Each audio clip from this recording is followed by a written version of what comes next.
Layo sana sa mabibigat na problema at kalungkutan ang hindi nakakalimot mag-subscribe sa channel na ito. Yun lang po at maraming salamat. Magsimula na tayo.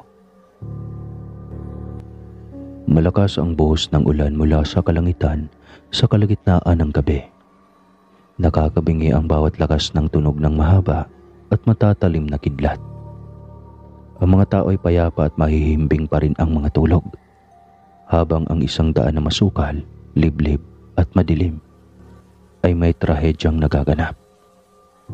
Basa ang lupa maging ang mga halaman at dahon. "Helen, kunting bilis!"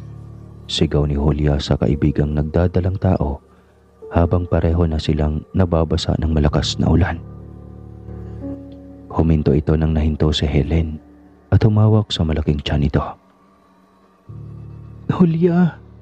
Tawag niya at lumukot ang muka. Hindi na nito kailangan pang magpaliwanag ng mapagmasdan ni Julia kung paano pumutok ang panubigan nito. "Diyos ko, bakit ngayon? Bakit ngayon ka pa lalabas?" Bulong na saad nito sa batang dinadala ng kaibigan. "Manganganak na ako, Julia. Anong gagawin natin? Baka mahabol nila tayo. Sigurado kung papatayin nila ang anak ko." Umiiyak na sigaw ng kaibigan. Nilingon ni Julia ang mga mahahabang damo sa kabilang daan. Malayo pa lang ngunit naririnig na niya ang bawat galaw ng mga bampirang gusto silang patayin. Julia!" Sigaw ni Helen habang hawak ang tiyan nito. "Manganganak na ako. Hindi ko na kaya." Sigaw nito habang kagatlabing tinitiis ang sakit. "Huwag kang maingay," ani Julia at luminga. "Maririnig nila tayo." Anya pa, bago agad na inilalayan si Helen papunta sa madamong bahagi ng lugar. Nahiga ito sa damuhan sa kalagitnaan ng malakas na pagulan. Pati nilang pareho na malayo pa ang mga bampira mula sa kanilang kinaroroonan. Wala silang ideya kung ano ang mangyayari sa oras na yon at kung paano matatapos ang gabing iyon. Malakas na sigaw ni Helen habang si Julia ay nakaabang sa paglabas ng bata. "Sige pa, Helen. Sige pa." Ani Julia. Iyon ang pinakamantinding sakit na naranasan ni Helen sa buong buhay niya.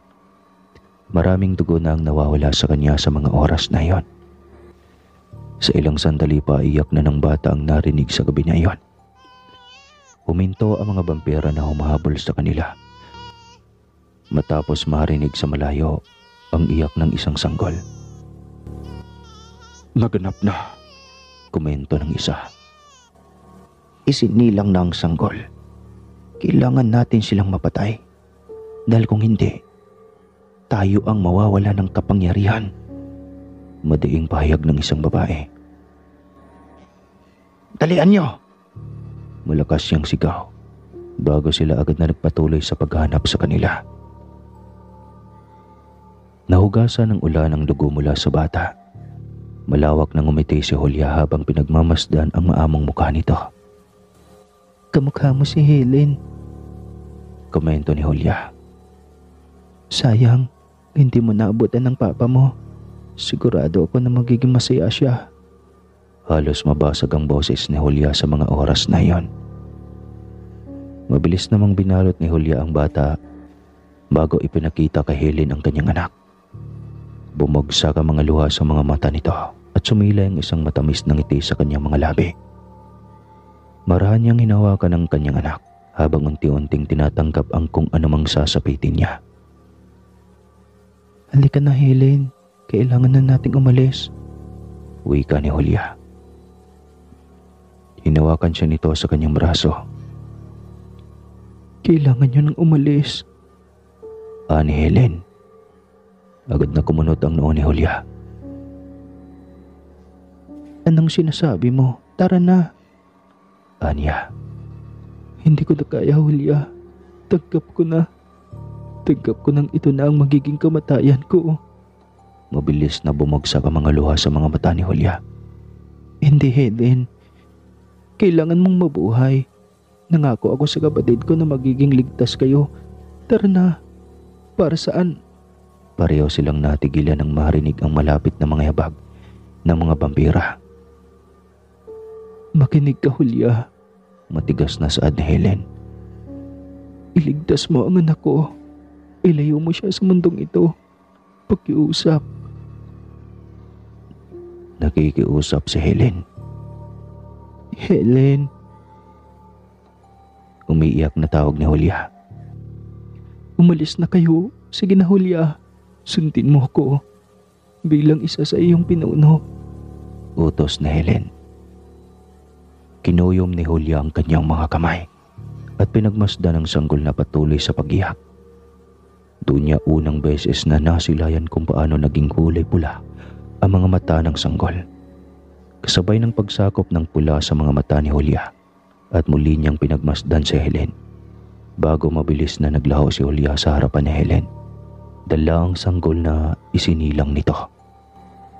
Bago pa nakarating ang mga vampira, ay nalagutan na rin naman ang buhay si Helen sa damuhan matapos nitong iniwan ni Julia.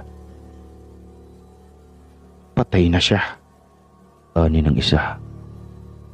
Naitakbo ang sanggol. Pahayag ng babae. Kailangan natin siyang mahanap. Galit na galit niyang sigaw.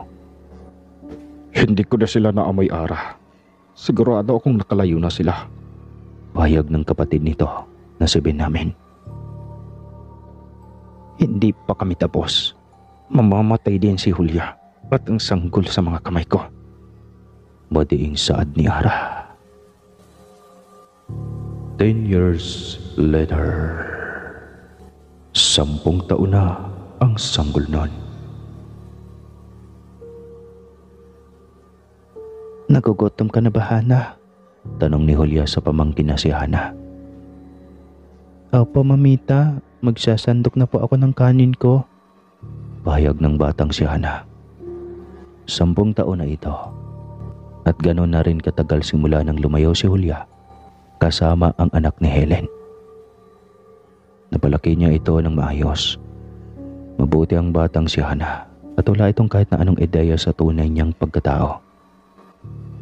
Sige, nakasalang pa yung niluluto ko.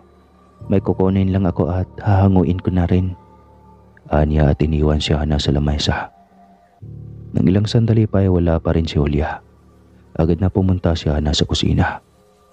Nakasalang pa nga ang niluluto ng mamita niya. Bumuga siya ng hangin. Tumungtong sa upuan at hinawakan ng mainit na takip ng kawali. Ngunit walang kahit anumang sakit na naramdaman si Hana na akala mo ay malamig ang kawali at hindi nakasalang sa apoy. Luto na siguro ito. Pahayag niya at tinakpan iyon. At saka binuhat ang kawali paalis sa kalan. Hana! Sigaw ni Julia nang makita nito na ang isang kamay ni Hana ay nasa apoy ng kalan. Bakit po? Nagtataka niyang tanong bago nito napagtanto na ang kamay niya ay nasa apoy na. Nanlaki ang mga mata ni Julia nang wala man lang bahid ng kaunting sugat o paso sa kamay nito. Bakit hindi ako nasasaktan sa apoy, mamita? Tanong ng batang si Hana at hinawakan pa ulit ang apoy. At bakit nakakapaglabas ako ng apoy? Tanong niya nang magsimulang mag-apoy ang kanang kamay nito. Sa oras na iyon ay batid ni Julia na nagsisimula ng lumabas ang mga kapangyarihan ni Hana. Ipinagsawalang bahala iyon ni Julia. Palagi nitong sinasabi kay Hana na espesyal siya. Ngunit hindi iyon maaaring malaman ng mga tao sa paligid nila. Sa mga lumipas na taon ay namuhay silang dalawa na parang mga tunay na tao. Nag-aaral si Hana kasama ang mga ordinaryong tao. At naghahanap buhay naman si Julia na parang isa na ring tao. Manang, nasaan si Hana? Tanong nito nang hindi makita si Hana sa kanyang silid. Ay, hindi ko alam. Pero baka nasa swimming pool na naman. Alam mo naman ang batang iyon. Nito. Ay, sige po, Manang. Titignan ko roon. Ani ni Julia at dumiretso sa swimming pool at iniwan ang ginang. Hana, ano ba? Halos lumaglag ang panga ni Julia nang makita si Hana. Walang tubig ang pool. Sa kadahilan ng nakalutang ang tubig habang kontrolado iyon ni Hana. Hana, Tawag ni Julia. Agad na bumagsak ang tubig pabalik sa pool. Ngunit marahan ang pagbagsak nito at tila ba ay kontrolado pa rin ni Hana. Mamita, Tawag nito pabalik.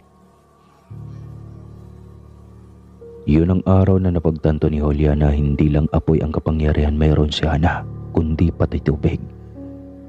Pati ni Julia na maaaring si Hana ang pinakamalakas na vampira na may lahing engkanto sa angkan nila. Kung sino man ang vampira na magkaroon ng 4 o higit sa 4 na kapangyarihan ay ang siyang pinakamalakas na vampira sa kanilang lugar. Sa kalagayan ni Hana, habang lumalaki ito ay mas lalo pa siyang nagiging espesyal. Wala ring ideya si Hana na dugo ang madalas pinapainom sa kanya ni Julia. Hanggang sa isang araw na naman. Si Hana? Tanong ni Julia nang kakain na at wala pa si Hana sa lamesa. Abala sa mga assignment niya, Halos hindi na makaalis sa silid. Tugon ng kasambahay. Dadalan ko na lang ng pagkain. Ani Julia at agad na ipinaghanda ng pagkain si Hana. Sandali siyang kumatok. Bago rin agad na pinihit pabukas ang pinto. Hana, tinalan kita ng Muli siyang natulala ng masilayan ang mga libro ni Hana na nakalutang habang nakaangat lamang ang kanang kamay ni Hana. Hana! Sigaw niya habang mabilis na bumagsak ang mga libro sa sahig. Mamita? Wika ng bata at nilingon si Julia na bakas pa rin ang gulat. Hindi ako normal, Mamita. Saad ni Hana. Alam ko, matagal ko nang alam. Matipid siyang may tibago bumuga ng hangin. Itinaas nito ang dalawa niyang kamay. Naging pula ang mga mata at sumilay ang kanyang mga pangil. Nag-aapoy ang isa nitong kamay, habang ang isa naman ay nagsimulang mabalot ng tubig. Hinihinto iyon ni Hana at pinalutang ang isang vase sa kanyang silid gamit ang isang kamay. Pagkatapos ay nagsimulang humangin sa isang kumpas lamang ng kanang kamay nito. Bumalik ang vase sa pwesto nito at ang isa niyang kamay ay nagsimulang maglabas ng kuryente. Gulat na gulat si Julia. Ngunit batid niya na sa mga oras na iyon na si Hana ang pinakamalakas na vampira. Iyon ang dahilan kung bakit pilit nilang pinapatay ang anak ng kapatid niya at ni Helen. Si Ara, matagal na nitong nakita ang hinaharap. Noon pa man ay nakita na niyang si Hana ang magiging pinakamalakas na kalahating vampira at kalahating engkanto. Ngayon, Mamita, sabihin mo sa akin na normal ako at ordinaryong tao katulad ng mga nasa paligid natin. Saad ni Hana sa kanya. Hana. Ay. Buntong hininga lamang ni Julia. Alam ko na ang lahat, Mamita. Matagal ko nang alam ang buong katotohanan. Pahayag ni Hana.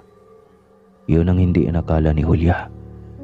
Buong akala niya ay nailihim niya na ang lahat mula sa kanya. Pero masyadong matalino si Hana para hindi malaman ang lahat. Noong 10 taong gulang ako, nagsimula na akong alamin ang lahat. Dahil alam ko na marami kang hindi sinasabi sa akin. Ang tunay kong ina, namatay siya noong ipinanganak ako, hindi ba? Tanong niya kay Julia na wala nang masabi. Iyon nga ang sabi mo, pero hindi mo sa akin sinabi na nang gabing isilang ako ay hinahabol din tayo ng masasamang vampira at nais tayong patayin. Dahil natatakot sila na mabuhay ako kasi may dugo akong engkanto. Sumilay ang matabang ng ngiti sa kanyang mga labi. Hindi natin sila pwedeng takbuhan habang buhay, Mamita. Kailangan nilang magbayad. Dooy kitang-kita ni Julia ang matinding galit sa mga mata ni Hana. Hanggang ngayon sigurado akong hinahanap nila tayo. lalo na ako. Pero handa na ako mamita. Sisingilin ko sila. Madiin at matalim na pangako ni Hana sa araw na iyon. Sa mga araw na iyon ay hinihintay lamang ni Hana na matagpuan siya ng mga vampira. Hana, sumama ka na kasi sa field trip. Isang araw no na pagpupumilit ang kaibigan niyang si Luna. Nako, ayaw ko. Tsaka kakatapos lang ng exam, mas gusto kong matulog kaysa maglibot. Tugon ni Hana habang nasa isang kantin sila ng kaibigan. Bahala ka na. Sandali, may idadagdag lang akong order ko. Ni Luna at tumayo sa lamesa. Napailing si Hana at nagpatuloy sa pagkain. Mabilis siyang nahinto nang marinig at maamoy ang isang vampira na batid niyang papalapit sa kanya.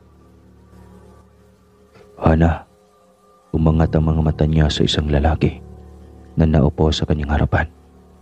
Kumunot ang noo niya at luminga sa paligid. Kilala mo ko? Sino ka? Sorry pero may nakaupo kasi riyan eh. Saad niya at pilit ng umiti. Kamukhang kamukha mo siya. Pahayag nito. Suot ang nakakakilabot ng ngisi. Sino? Pasensya na, hindi ko alam ang sinasabi mo. Anya at pilit ng umiti sa estrangherong lalaki sa kanyang harapan. Huwag mo kong lukuhin, Hana. Imposibleng hindi mo pa alam ang tunay mong pagkatao. Nananalaytay sa dugo mo ang isang dugo ng vampira. Ngunit kakaiba ka. Ikaw ay may lahing engkanto. Vampira? Nagtataka niyang tanong bago mahinang tumawa. Kuya, pasensya na ha. Hindi ako nakikipagbaroan sa hindi ko Pumatak agad ang luha mula sa mga mata ni Hana nang maging pula ang mga mata ng lalaki at tinutok sa kanya ang isang patalim na halos isang agwat ang layo sa kanyang mga mata. Mahinang tumawa ang lalaki. Ha. Hindi ako makapaniwala na wala ka pa ring alam.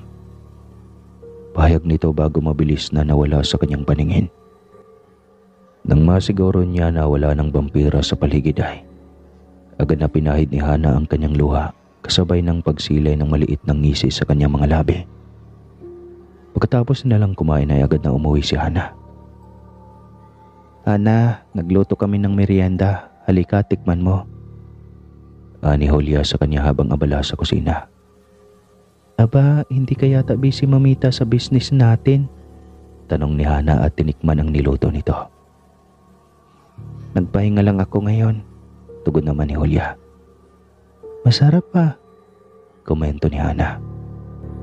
Siyempre, may niluto ba akong hindi masarap? Saad nito at mahinang tumawa. Mamita, nahanap na nila ako. Sambit ni Hana bigla na nakapagpahinto kay Julia. Agad na nabaling ang mga mata niya kay Hana. Anong nangyari? Mabilis niyang tanong. Sa ngayon, ang alam nila ay hindi ko pa alam kung sino ako. Sumilay ang malaking ngiti mula kay Hana. Nagsisimula pa lang ang pagkikipaglaro ko. Aniya at kinuyom ang kanyang mga palad. Kinabukasan ay pumasok si Hana sa paaralan. Paano? Anong plano mo sa college? Sabay tayo mag-enroll doon sa university na malapit dito. Payag ng kaibigang si Luna habang break time nila. Ilan lang sila na nasa classroom at doon pinili na magmerienda. Matabang nang umisi si Hana. Matagal na niyang kaibigan si Luna. At ngayong alam na niya na malapit na siyang mawalay sa kanya ay nakakaramdam siya ng lungkot. Hindi ko alam, sagot niya. Anong hindi mo alam? Ang yaman niyo kaya? Kayang-kaya niyo ang tuition doon? Ni Luna at napailing sa kanya. Hindi ko alam kung mag-aaral pa ako. Banggit ni Hana na nakapagpahinto agad sa kaibigang si Luna. Ano? At bakit? Anong dahilan mo? Sunod-sunod na tanong sa kanya ni Luna. Basta, hindi pa rin naman sigurado. Pero sige, kapag sure na ako, mag-enroll tayo agad sa university na iyon. Kung mahuli naman ako, mauna ka nang mag-enroll. Hana naman, Ano bang nangyayari? Kinakabahan ako sa iyo eh. Malakas na tumunog ang bell sa buong paaralan. Hudyat na natapos na ang break time. Agad naman na nagbalikan ang mga estudyante sa kani-kanilang mga classroom. Ilang sandali pa ay dumating na rin ang guro nila Hana. "We have transferee who will join your section," pahayag ng guro sa harapan. Nilalaro lamang ni Hana ang ballpen sa kanyang lamesa at malalim ang iniisip. Tumingin ang guro sa labas ng pinto bago pumasok ang isang lalaki at babae. "Introduce yourselves," utos ng guro. "Magandang tanghali, ako si Ara Hernandez." Nahinto ang kamay ni Hana sa paglalaro ng ballpen. Agad na umangat ang mga mata niya sa dalawang bagong salta na sa kanya rin naman agad na baling ang mga mata. "I'm Binamin Hernandez. Magkapatid kami." Pakilala ng isa bago natagpuan si Hana sa loob ng classroom. "Hana, please introduce yourself to them as the class president," utos ng kanilang guro. Hindi na putol ang matalim at malalamig na titigan nilang tatlo. Marahan na tumayo si Hana at gumuhit ang malambot ng ngiti sa kanyang mga labi. "Hi, I'm Hana Torres, the class president of this class." Maikli niyang pakilala. Dumating ng araw na pinakahintay niya. Nahanap na siya ng mga bampirang matagal na siyang gustong patayin. "Class dismiss," saad ng guro. Pagkasabi nito ay mabilis na nagsitayo ang mga estudyante. Kanya-kanya sa paglilikbit ng kanilang mga gamit sa lamesa at kanya-kanyang alis sa classroom na para bang kanina pa nila iyon hinihintay. "Hana, kukuha lang ako ng dustpan. Cleaners kami ngayon kaya hintayin mo na lang ako sa baba." Paalam sa kanya ni Luna bago agad na lumabas para kumuha ng dustpan. Tumangaw lang naman si Hana bago nga ito mabilis na naghintay sa ibaba malapit sa hagdan. "Hana Torres." Agad na nabaling ang atensyon niya sa bagong salta nilang kaklase. Malawak ang ngiti nito habang ang kapatid niya ay walang emosyon. "Ara, tama?" tanong niya rito. "Tama," tugon nito at nilapitan siya. "Tama si Leo. Kamukhang kamukha mo nga si Helen." Pahayag nito at marahang hinawakan ang kanyang mukha. "Excuse me," naguguluhan niyang tanong.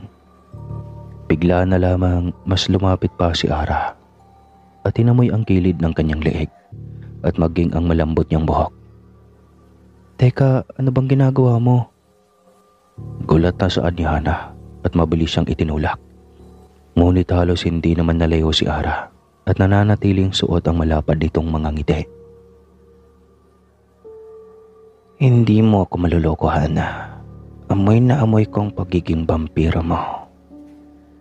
Badiin itong saad bago naglaho ang malawak niyang ngiti kanina. Mahinang tumawa si Hana. Siya ang pangalawang tao na nagbanggit sa kanya ng tungkol sa vampira. "Vampira? Alam mo, hindi ko alam kung bakit parang pinagloloko ako ng mga tao ngayon. Hindi nga ako vampira." Inis na niyang saad sa kanila at sandali rin na binalingan si Binamin. "Wala kang maitatago sa amin, Hana. Naitakbo ka man ni Julia noon. Hindi ko nahahayaang mangyari ulit yon. Sa ngayon, mamamatay ka rin sa kamay ko kagaya ng pagkamatay ng mga magulang mo." Ngumisi ito bago siya tinalakuran ng magkapatid. Kinuyom niya ang kanyang mga palad matapos ang narinig. Lalo pang sumiklab ang galit sa kanyang dibdib. "Hana, iyari na kami. Tara na." Biglang sulpot ni Luna. "Ayos ka lang ba? Nanginginig ka." Komento nito at bakas ang pag-aalala sa kanya. Malalim na huminga si Hana at pilit nang umiti sa harapan ni Luna. "Oo naman, tara na." Baka hinahanap na rin ako ni Mamita. Saad niya bago hinihila si Luna paalis doon. Paano kung hindi pa nga niya alam na vampira siya? Sa kabilang banda naman ay tanong ni Benjamin habang pinapanood si Hana sa pag-uwi. Hindi tayo pwedeng magtiwala sa kanya. Isa pa wala akong pakialam. Ang gusto ko ay mapatay siya, pati si Julia. Saad ni Ara. Bakit hindi pa natin sila tapusin? Tanong ni Benjamin. Kahit kailan hindi mo talaga ginagamit ang utak mo. Nakita ko ang hinaharap ng batang yan, Benjamin. Siyang pinakamalakas na vampira. Dahil may lahi siyang engkanto. Mahina itong tumawa. Kailangan natin siyang mapatay kaagad kung totoo ngang wala pa siyang alam. Batid nito na hindi niya kakayanin ang lakas ni Hana kung sakaling alam na nito ang totoo niyang pagkatao. Sa ngayon, kailangan ko munang makita si Julia. Dagdag ni Ara. Pagkarating ni Hana sa kanilang bahay.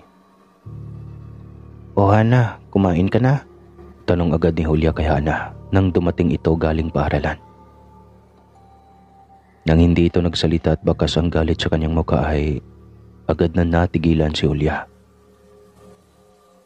Ano bang nangyari? Agad niyang tanong. Umangat ang mga mata ni Hana sa kanya bago ito ngumisi.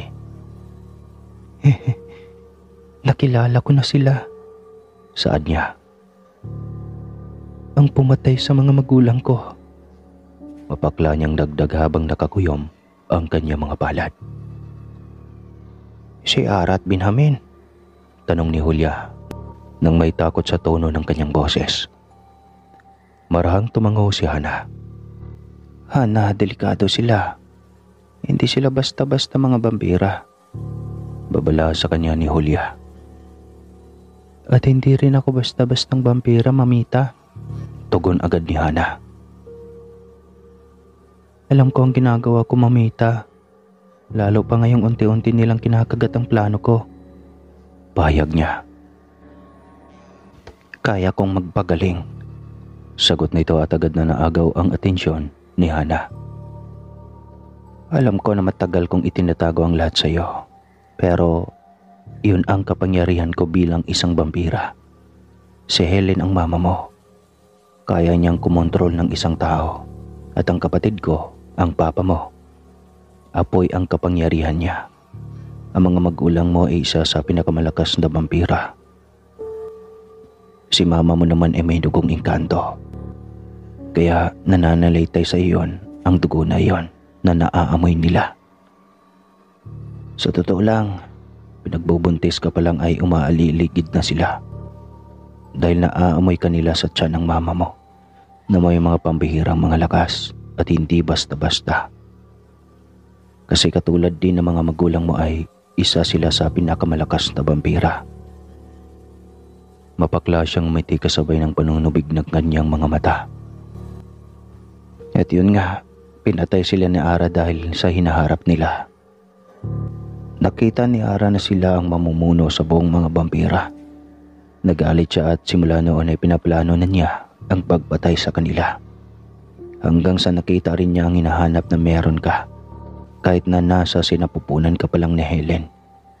Nakita niya na ikaw ang pinakamalakas na vampira.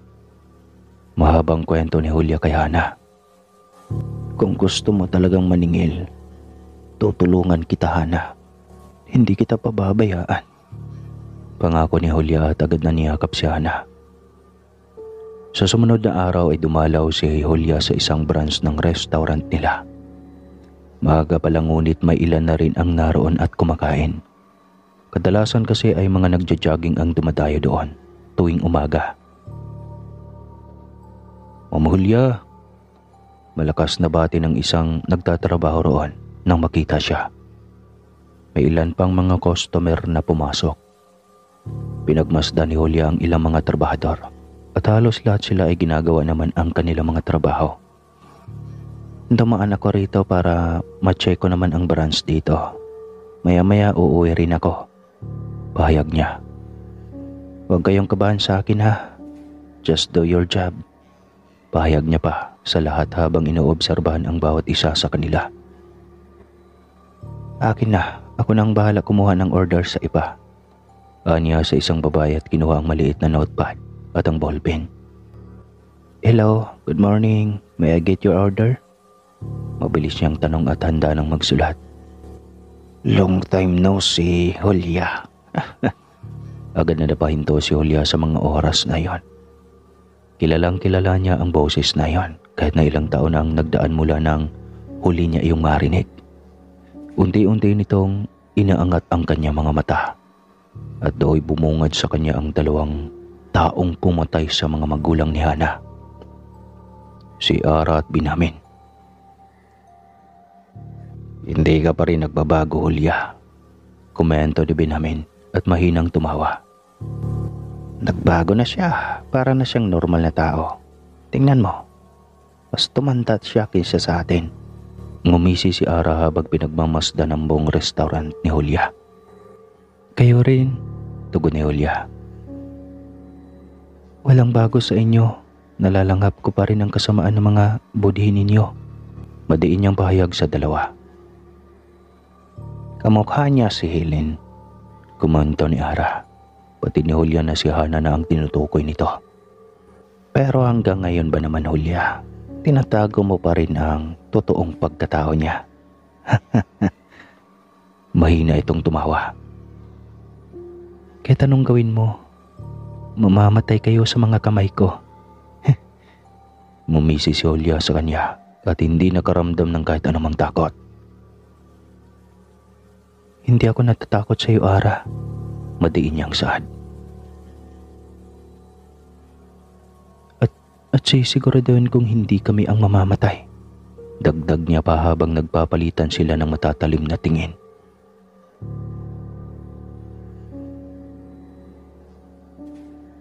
Nalalabi na ang mga oras niyo, Julia. Papatayin ko si Hana katulad ng pagkamatay ng mga magulang niya. Kinuyom ni Julia ang kanyang mga palad bago umalis si Ara at Benjamin. Batid ni Hana na maraming mga mata ang nakamasid sa bawat galaw niya, lalo pa at natagpuan na siya ng mga bampirang hinihintay niya. Kinagat na nila ang bitag. Kaunting oras na lang ang hinihintay niya para sa paggiganti niya. Hindi pa rin nagbabago ang mga ito, lalo na ang itsura. Parang mga dalagita at mga binatilyo pa rin. Samantala sa school. Alam mo, hindi kaya gusto ka ni Benjamin? Biglang banggit ni Luna. Ano? Palagi kasi siyang nakatingin sa iyo. At ang word lang, pero gwapo siya. Anya at mahinang tumawa. Pilit nang ngumiti si Hana. Wala itong ideya sa tunay nilang pagkatao. Hindi niya alam kung kaano kasama ang magkapatid na iyon. Yan hanggang sa pagdaan ng mga oras. Mauna na muna ako ha. May tutor ako. Babalik na lang ako. Ani Luna at nagmamadali na kinuha ang mga gamit. Benjamin? Tawag niya nang maupo ito sa upuan ni Luna kanina. May kailangan ka? Tanong niya at pilit siyang initian. Wala ka talagang alam. Tanong nito sa kanya at inoobserbahan siya. Kumunot ang kanyang noo bago siya mahinang tumawa. Ano, vampira na naman? Napailing na lamang siya. Hindi ko talaga kayo maintindihan. Ang word niyo ni Ara. Anya at nagkibit balikat na lamang. Malalaman ko rin ang totoo, saad ni Benjamin. Tumaas ang kilay niya at tumango na lang. Alam mo, bahala kayo. Basta ako, wala akong alam sa mga sinasabi ninyo. Anya bago tumayo at kinuha ang mga gamit niya. Sa pagtalikod nito ay isang tipid ng ngisi ang sumilay sa kanyang mga labi.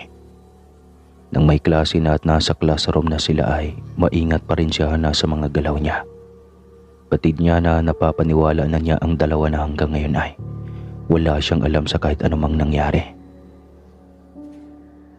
Aray! Malakas na sigaw ng isa nilang kaklase habang gumagawa sila ng group activity. Pasensya na, hindi ko sinasadya. Saad ni Ara sa kaklase nila. Nahinto si Hana. Lalo pa nang makita niyang paglabas ng dugo sa kamay ng kaklase nila. Batid niya na sa oras na iyon ay sinusubukan siya ng magkapatid. Ngunit hindi nila alam na hindi niya kahinaan ang amoy ng dugo ng tao. Anong nangyari? Tanong niya at agad na lumapit sa kanila. Pinapanood siya ng dalawa at alam na niya iyon. Nahiwa ko ni Ara. Saad nito sa kanya. Sandali niyang nilingon si Ara ngunit nagkibit balikat lang ito. Agad naman na kinuha ni Hana ang panyo at itinali iyon sa kamay ng may sugatan. Samahan kita sa CR. Hugasan natin. Saad naman ni Luna sa kaklase nila. Sige na, yariin na natin ito. Pabalik na si Ma'am. Banggit naman ng isa nilang kaklase. Parang walang nangyari na bumalik si Hana sa mga kagrupo niya nang may tinatagong maliit na ngisi sa kanyang mga labi. Nagsasabi siya ng totoo. Wala pa siyang alam. Ani Benjamin. Kung ganon, ani Ara at sandaling huminto. Kailangan na natin siyang patayin. Dagdag nito. Kailan? Gusto ko nang matapos ito. Ayoko nang magpanggap na estudyante. Ang tatanda na natin. Mga bata lang itsura natin pero ayoko nang ganito. Pahayag ni Benjamin nang may halong pagrereklamo sa kanyang boses. Sa lalong madaling panahon, pahayag ni Ara, ililigpit natin sila ni Julia. Bumuga ito ng usok mula sa sigarilyo pagkatapos ay itinapon iyon sa sahig tsaka iyon tinapakan. Pagkadating sa bahay, nagkwento si Julia tungkol sa mga naging karanasan nila ng ina ni Hana. Gabi noon nang tumakas kami ng mama mo. Kwento ni Julia habang nasa silid sila ni Hana. Malakas ang ulan at kapag sinuswerte kang naman, lumabas ka pa nung gabi na yon. Mahina siyang tumawa. Ipinanganak ka sa dumuhan habang umuulan. Sabi ko kay Helen. Tumayo na siya at kailangan na naming tumakas noong nakalabas ka na. Kaso, huminto ito at iniwas ang kanyang mga mata. Ilang taon na ang nakalipas ngunit parang kahapon lang iyon nangyari. Hindi niya makalimutan lahat ng dinanas nila sa gabing iyon. Ang sabi niya, hindi na niya kaya at tanggap na niyang mamamatay na siya sa gabing iyon. Kaya sabi niya sa akin, umalis na daw ako at iligtas kita. Ang bilin niya ay ilayo kita sa mundo ng mga vampira. Gusto niya na mamuhay ka sa ordinaryong mundo. Bumagsak ang mga luha mula sa kanyang mga mata. Pero hindi ka ordinaryo, Hana. Habang lumalaki ka, lumalabas ang kapangyarihan mo. Akala ko noon nung nalaman ko na apoy ang kapangyarihan mo, akala ko yun na yun. Pero hindi pa pala. Mahina siyang tumawa at pinahid ang mga luha sa kanyang mga mata. Pero hindi. Hanggang sa nadiskubre mo na may kapangyarihan ka rin na tubig. Kaya mo rin magpagalaw ng mga bagay at maging kuryente ay meron ka. Malawak itong ngumiti sa kanya. Noong sinabi mo at ipinakita mo sa akin lahat, doon ko napagtanto na hindi ka lang basta espesyal. Dahil ikaw talagang pinakamalakas na vampira, Hana. Tamang nakita ni Ara sa hinaharap mo noong nasa sinapupunan ka pa lang ni Helen. Aniya at agad na hinawakan ng mga kamay ni Hana. Kaya niya ako gustong mamatay, hindi ba? Mapaklang umiti si Hana habang marahan nang tumango si Julia sa kanya. Hindi ko hahayaan yun, Mamita. Kung hindi ako mananalo sa labang ito, sisiguraduhin ko na mamamatay sila kasama ko. Madiin niyang saad. Gabi at malakas muli ang ulan. Tahimik na ang paligid at ang buong bahay nila ni Julia. Ay nako, ang lakas ng ulan. Pahayag ng kasambahay nila at lumabas ng kanyang silid. Humikab pa ito at binuksan ang ilaw. Walang kuryente. Komento nito at agad na napailing. Kinuha nito ang flashlight at agad na dumiretso sa kusina para kumuha ng gatas. Mahimbing ng tulog ni Hana habang si Julia ay nakahiga lamang sa kanyang silid. Sa tuwing umuulan ng malakas sa gabi ay hindi maiiwasan ni Julia na maalala ang gabi na isinilang si Hana. Hindi nito maiwasan maalala ang pagkamatay ni Helen sa gabing iyon. Tila ba'y trauma niya iyon. At yun nga ang nangyari. Batid sa kaalaman nila ay susugod na pala ang mga kalaban. Anong gagawin natin? Tanong ni Leo. Lahat sila ay nasa paligid lamang ng bahay nila Julia at nakaabang. Hayaan niyo muna sila. Kaunti pa at dadanak ang dugo sa bahay na ito. Pahayag ni Benjamin sa kanila. Iyon ang matagal na nilang pinakahihintay. At ngayon ay sa wakas, mapapatay na nila ang 2 tao na matagal na nilang hinahanap. Tandaan niyo, hindi tayo lalabas ng bahay na yan nang hindi patay si Julia, lalo na si Hana. Saad ni Ara sa kanila.